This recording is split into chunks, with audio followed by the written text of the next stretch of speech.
Hi, Carrie. How are you? It's good to see you. I'm good. Hi, Hugo. Good to see you.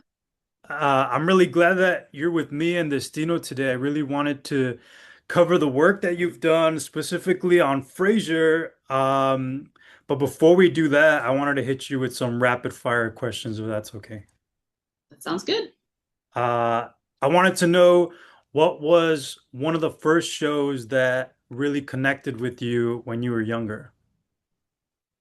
Ooh. I'd probably say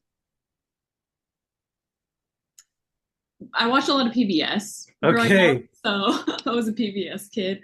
So Arthur and Sesame Street, grew up on those, and that kind of set the foundation for my love of It TV. just took me back. I remember watching Zoom after school. Zoom. I was gonna say Zoom. I was like, I don't know if people know that one, but yeah, Zoom. I love Zoom. If you could interview anybody in entertainment, who would that be and what would be your first question? Ooh. Hmm. That's a good question. I'd say anyone in entertainment or just the Oh TV. yeah. First person that comes to your head right away. Probably right now would be Jordan Peele. I like a lot of his Yeah. work, and I think he's just so creative. And to come from the comedy world to then horror, I think it's so interesting. I just have so many questions. Lastly, I gotta know that the one show that you recommend to everyone that you meet or any friends that say they need a show to watch. Ooh, right now,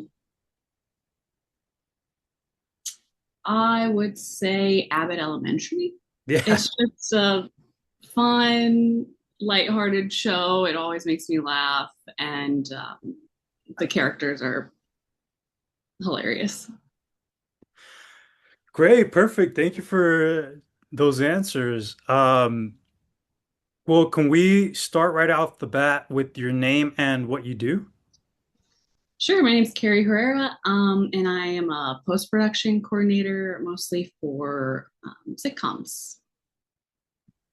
Right, and we got to collaborate on Frasier. You were there for 2 seasons, and is there any specific episode that really stands out that was really challenging, and how did you guys overcome that? Yeah, so I was there just for the second season, and I was really happy to be part of that when I got asked to do the second season.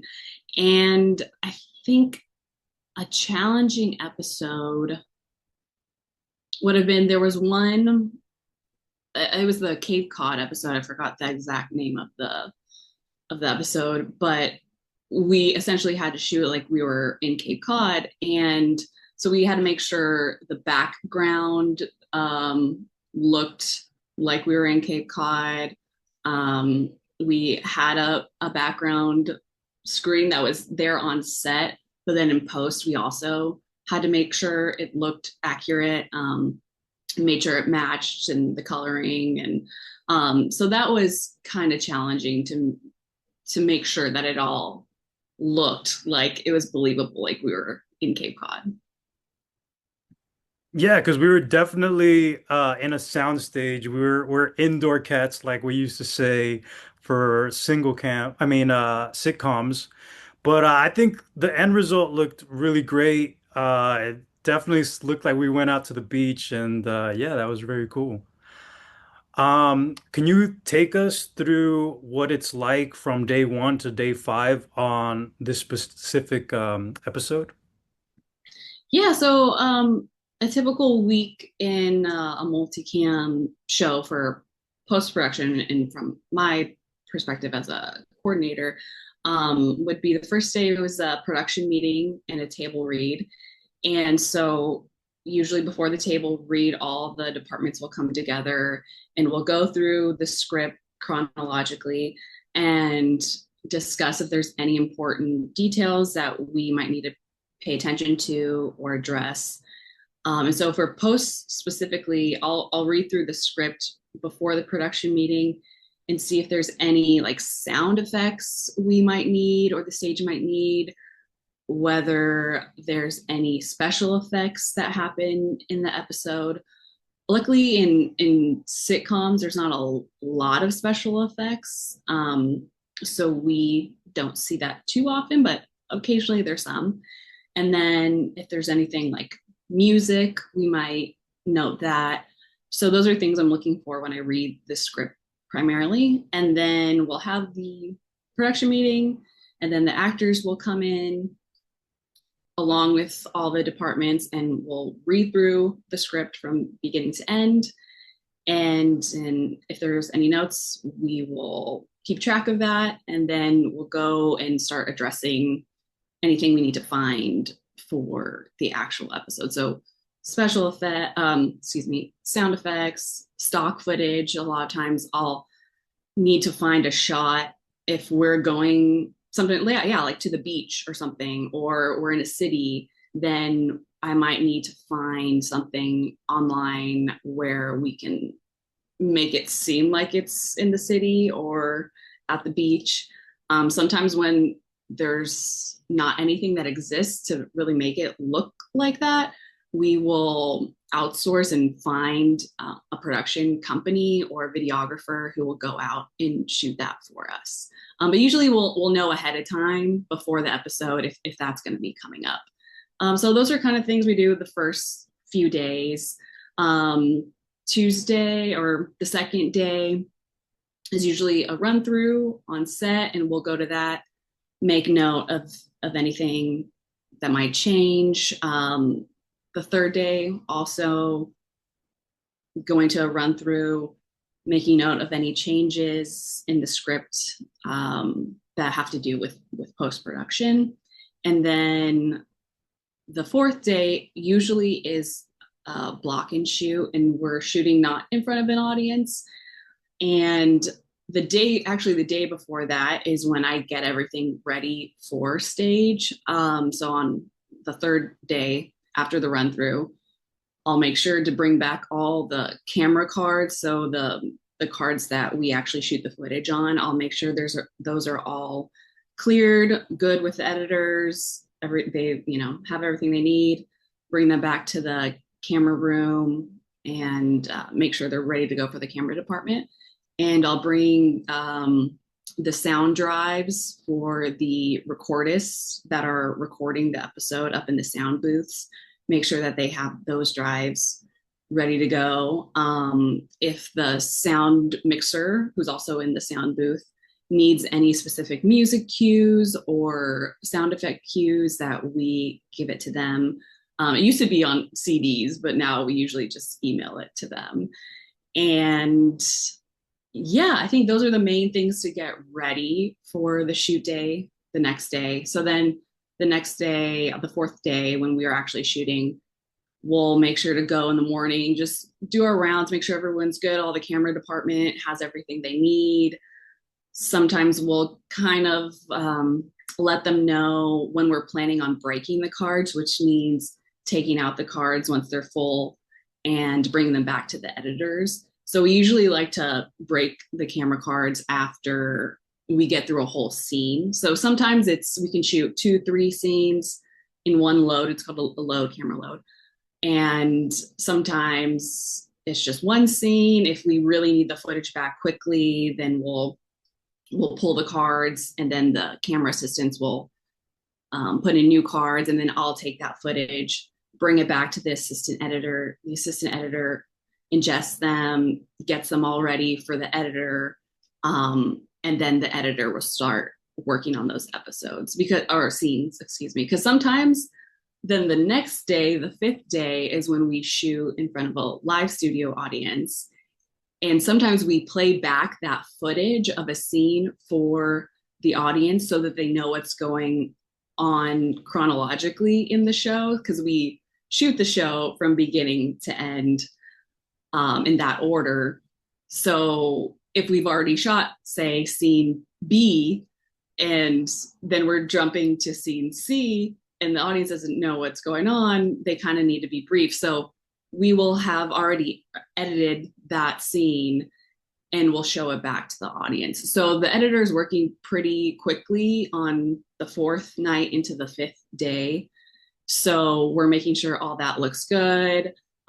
Usually, the director or one of the producers will come in with the editor and just look it over, sign off on it, and then that's what we'll show. And so then sometimes I'm physically like taking the hard drive, going up to our audience playback person, and they're the ones who queue up all the screens for the audience, making sure it looks good. So we'll test that multiple times and make sure everything's good for the audience. So that happens. But not, I've been on shows like on Frasier, we didn't have hardly any playback, which is nice for the editor on that day because he's not editing or she's not editing um, heavily into the night or anything. But then that's more work for them down the road that they're later on have to edit all that footage. So yeah, I've been on shows that do both. Sometimes I've been on shows that have like 22 minutes of playback that we've already edited, and I'll be there late the night before with the editor, making sure that they're all set, good. If they need something, if they need dinner, they can't leave because they're editing. I'll get them dinner, or just make sure they have everything that they need. So yeah, my job primarily is to make sure that the editors are taking care of, whether that be the footage or logistical things like they can't leave to get food, so I'll get something for them, or office supplies, that kind of stuff is under my umbrella. So then, yeah, Friday or the fifth day, we will shoot in front of the audience, and it's really special because it does feel like a live Broadway show where they're all in person on the stage and get to see the actors perform from beginning of the script to the end. So it's really special. So that's a typical 5-day plan for post. But along with that, usually we're on shows that we're editing one episode and we're shooting another. And in post production, there's so many different phases of an episode.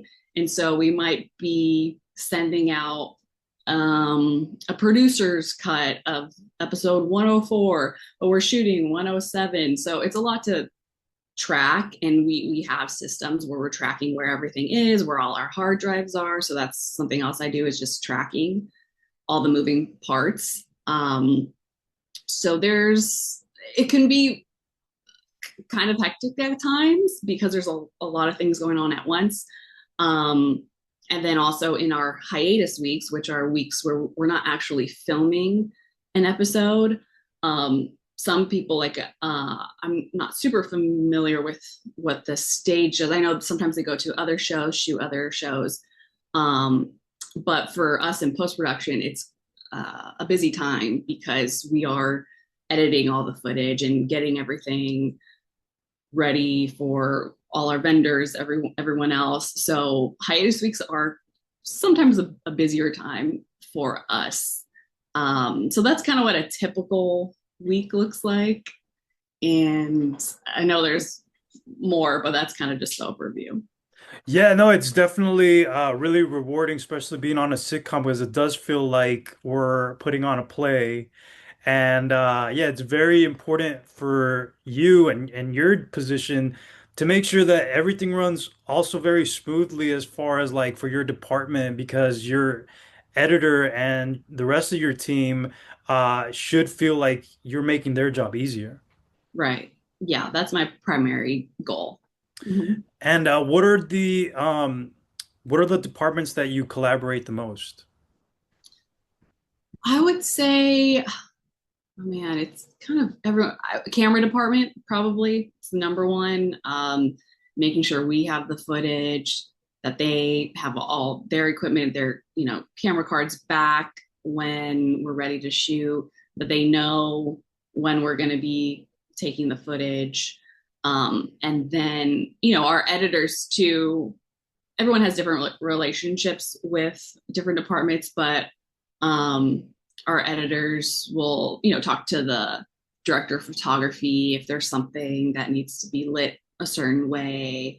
Another department is the script supervisor. So, oh, that's another thing I didn't mention on shoot days is when we get the camera cards from set and from the camera department.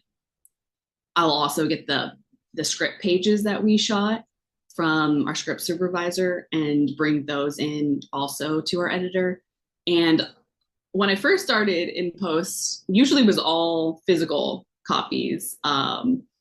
So I would get those physical pages from the script supervisor, go back into her office, copy them, send it back to her because she needed it back. But then our editors needed it because it has all the notes and timings that they need to edit. So that was physical for a while. Now mostly it's digital, so they'll email the pages.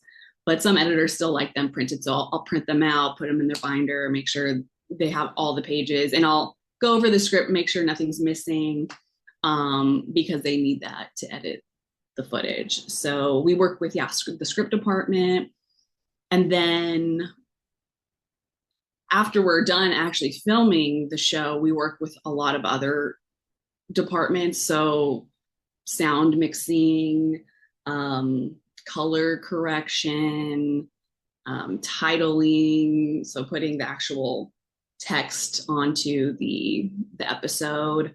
What else? Yeah, just all, and then all the studio side executives, they're seeing all the cuts that we send out. So a cut is um, basically a version of the episode. So it will usually start in the sitcom world is an editor's cut, a director's cut. So that means the editor sees it first. They have their first pass at it.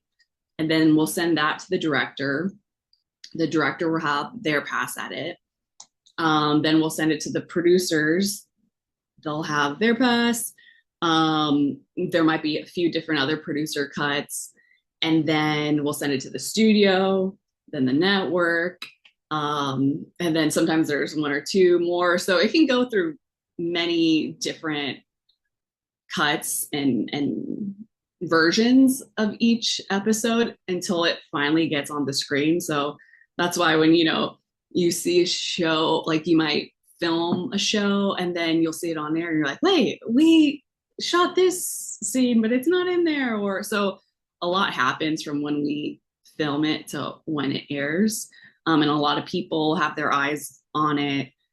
And yeah, it's a cool process to see because you get to see everyone's notes and what they think of the episodes. There are a lot of changes that happen. So we work with kind of every department in some way, which is really special. And that's why I love post-production is you kind of get this bird's eye view of the process, whether you're working with the writers, they're coming in and watching the cuts, or everyone on set, like the camera department or the assistant directors, or the background actors, and then everything after we film, all the sound editors, the sound mixers, the colorist, special effects.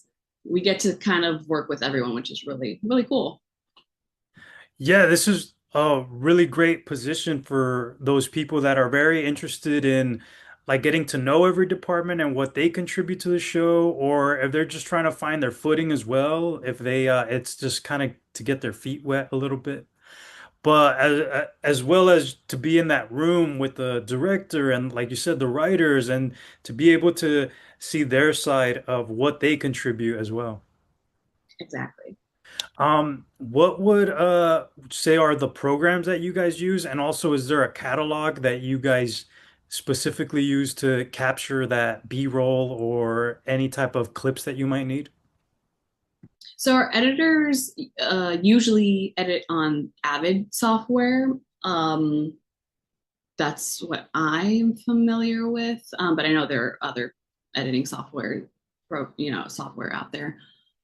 But As far as B-roll, we'll just archive any footage. Sometimes at the end of the season, we'll have a wrap reel that we do at our wrap party, or that we show at the end of the season. And so we'll collect footage of like behind the scenes type stuff, and or like bloopers. And then there's been times where I go around on just literally an iPhone and film the crew and have them, give a wave or something, and we'll compile that and put it in our wrap reel at the end of the season. So that's primarily what we do and use. Is there any specific episode that stands out or that you remember was fun and satisfying to you? Hmm.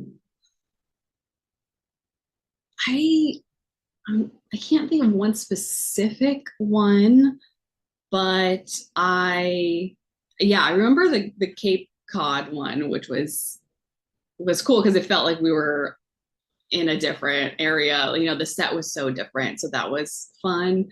I also really liked the murder mystery episode, just because I just thought it was a really cool concept, and the audience had a lot of fun with that. And then also all the Christmas episode, it just felt magical on set. And even though I think we shot it, I mean, obviously it was the summer at some point, but Yeah, we get Christmas in July.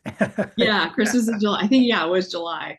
And so that was cool to experience. Right, all the Santa Clauses running around, and yeah, Yeah, that's the one I was gonna bring up because I do remember that feeling that because all of a sudden I'm designing for Christmas and it's super hot outside, and so yeah, I think that's super cool to be able. I always like doing the holiday specials from like Halloween or Thanksgiving or whatever it is.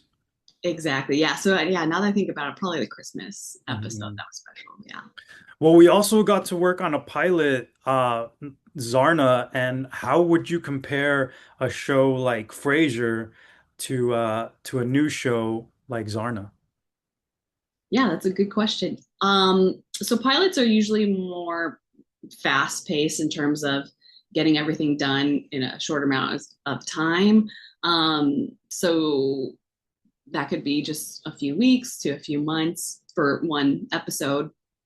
So it is getting everything together really quickly, prepping the stage, the camera departments, everything, and you're learning sometimes new people and their systems. So everything happens at a faster rate. Um, but but you do have more time to hone in terms of post production on one specific episode because you're just working on one episode. So we're not shooting an episode and then editing another one and then other episodes in color correction and then other episodes sound mix. So it is, I would think, nice to focus just on one episode at a time.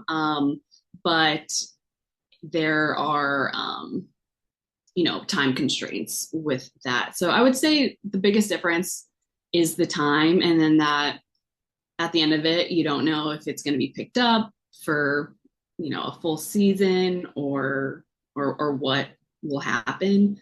So that is a big difference from the two. Yeah, sometimes they even get reshot and we do it all over again, or we'll add more scenes if we need to. But yeah, I definitely understand that because, for example, with that project, it just kept evolving and it's just part of being a pilot. What was one of the biggest takeaways for you from being in the post-production? I think it was just learning about all the different departments and getting to see what everyone does. Obviously, not in depth, but get a sense of what different departments do and build those relationships with um, the different departments. So I really like that aspect. And I know that might be more specific for multicam because we are in the offices with everyone. We get to go to set. I've worked on a single cam show before where our offices, well, we were working from home, so we didn't get to see everyone, and I never met a lot of these people um, that I worked with on a single cam show. So it is nice being in a multicam atmosphere because you get to know everyone, all the different departments. And so I think that's what I learned the most from my experiences is that there's so many different people that work on a show and do so many important things for each episode. Yeah, that was one of my biggest things when I got started. I was always so eager and interested in everybody's position only because it was such a big group of people coming together to put this show together, and I was genuinely interested to know, what set deck does, what props does, and that's kind of how I landed with the position I'm at now. And that's one of my favorite things to be able to collaborate with costumes, with the art department. And yeah, it's really satisfying to see the end result. Totally.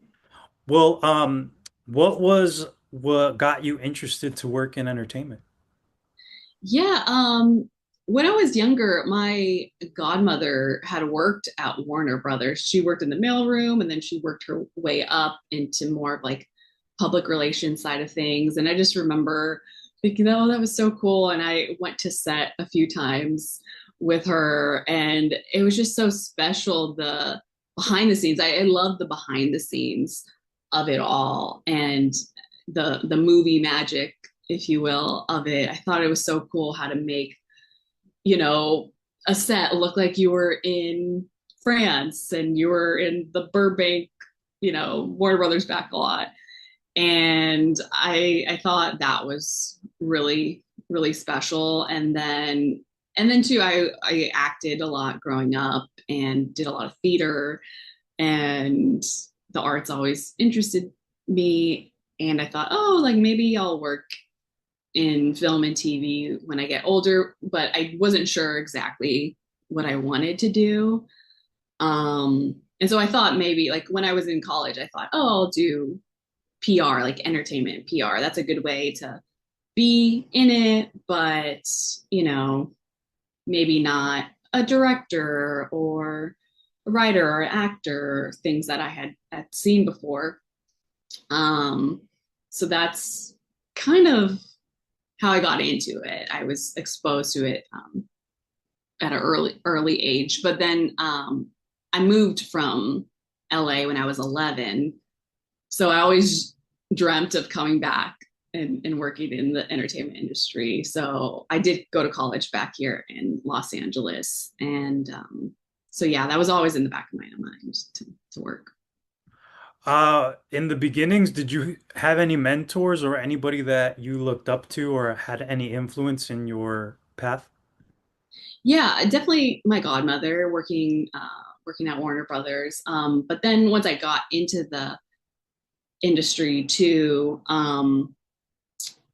just listening to people's stories of how they got there, like editors, how they came to be directors. So I don't know if there's one specific person, but just everyone that I've met, my bosses in different positions have been really great with um, demystifying things and explaining things and talking about their journeys, and always willing to answer questions that I have had about the industry. So I've been really lucky to work with some really great people.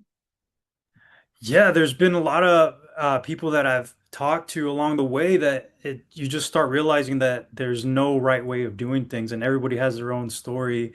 And the more knowledge that you get, the more people that you meet, that's always beneficial to you and what you're trying to accomplish.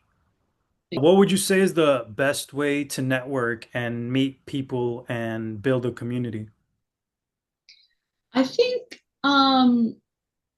going to different events if you can, if you live in the LA area or New Hmm. York or places where they do have networking events, whether that be like maybe a film festival. Sometimes there's smaller film festivals that happen in areas, going to those, networking, just seeing what's out there, seeing different types of film and directors and writers, producers. That will give you a good sense of people just, really wanting to get their work out there.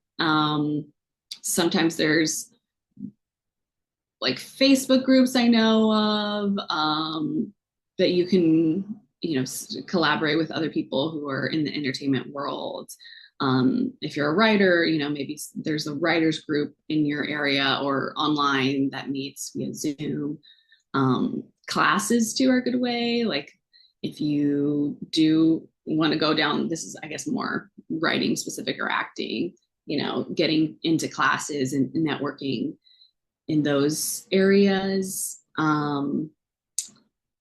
Yeah, I would say also, oh, another thing that I did for a while, which I feel like a lot of people don't know about this maybe, but temping. So you could temp at different studios. I temped at Warner Brothers for a while.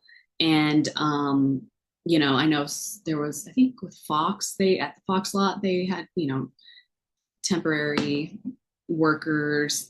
So that's a good way to get your foot in the door if those jobs are available, because then you get to see different departments. I worked with the legal team in animation at Warner Brothers for a few weeks, and that was really eye opening and getting to learn about just the legal side of TV and animation. So that's another thing to get your foot in the door, I would say. Yeah, it's definitely, like I mentioned, just to stay curious and meeting as many people as you can because those people can point you to the right person. Specifically, like with post-production, it is trying to find that team because typically everybody kind of finds their people and moves from show to show with their team. So it's definitely trying to find that break or that temp or PA position that you could land early on. But For that sure. that leads me into my next question about what type of things do you do in between projects? How do you stay motivated? Yeah, I have been lucky enough that I worked on a lot of shows that were 20 episodes when I started. That took me through the whole year. Even on a single cam show, I did the post was long, so the post was like 10, 11 months. So I've been really fortunate to have projects that kept me employed throughout most of the year. But since the strike, it's been a little harder, and shows getting only 8 episodes or 6 episodes or just a pilot. And so I try to write. I'm also a writer, and so I work on my own stuff outside of work. And I just try to learn as much as I can about what's going on, see what projects are being greenlit, um, keeping in touch with my network. I think it's good to circle back with people and just see how they're doing, and yeah, keep everyone posted on things. So that's kind of what I do on in the downtime. Yeah, that's great. I mean, that's one of the best things to do as well as to just check in with people because just like a lot of us, sometimes we have that downtime where we're trying to like brainstorm what the next thing is going to be. And yeah, it's always good to be able to keep that community strong and that communication really strong as well. Well, what advice would you give your younger self if you could do that? Hmm. I think I would say that it's okay to pivot. It's okay if things don't go the way you planned, and it's probably opening the door to bigger and better opportunities. I think when I was younger, I was so focused, like, okay, I'm going to go to this college, and this is what I'm going to do when I graduate. And that didn't happen, according to my plan. And it was for the better. And I couldn't have imagined I would have done the things I've done and be where I am now. if I had kept that mentality of this is how it's supposed to be. So I'd say, yeah, for my little me, keep your mind curious and open, and it's okay if things don't go according to plan. Yeah, it's really true. And like also just keeping your options open and not being afraid of taking positions that you're not familiar with. And there's a lot of great people out there that are willing to give you that advice or to mentor you. And that's kind of the intention here of being able to let young people, even people who are pivoting now, just to know what's out there and kind of what the options might be. I love that. Yeah, Well, thank you. Thank you so much, Carrie. I'm glad we got to do this and talk about our time on Frasier and Zarna, and I'm looking forward to the next one. for sure. Thanks for having me, Hugo. This was so fun. Thank you.